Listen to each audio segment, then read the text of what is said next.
The safety of more than 2 million air travelers a day in the U.S. depends on the TSA. And that's no different, of course, during the government shutdown. Right now, TSA agents are screening passengers and their luggage like they would any other day, except they're doing it without getting paid. And given the bitter tone of the budget battle on Capitol Hill, it could be some time until they see another paycheck.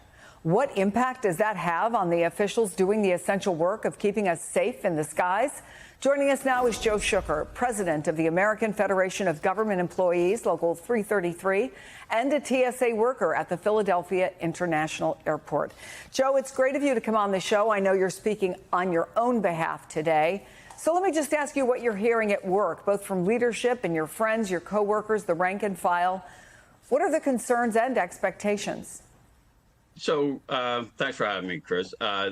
So it's not fair that TSA officers are put in this situation, which seems like every couple months now because of the budget. TSA officers, we work in a high-stress job, and we're trained to work in a stressful environment.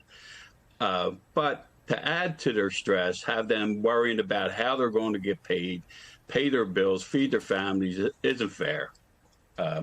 Last year, TSA officers found almost 7,000 guns, right? And 94% were loaded. They have to Wait a be minute. on top Can of you their say game. that again? 7,000 guns, and how many were Almost loaded? 7,000. 94% of them were 94% were loaded. Okay. Yeah. So we have to be on top of our game, right? And we don't need the I'd like that very much. stress of missing. Yeah, right. So the risk of a possible security event gets higher and higher as this goes on because of the added stress, right? Like so the air traffic controllers aren't getting paid also. So you have the officers checking your bags for weapons, right? And the air traffic controllers all worried about when they're going to get paid.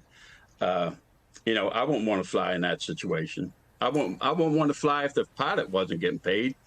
So you wouldn't feel safe flying during the shutdown?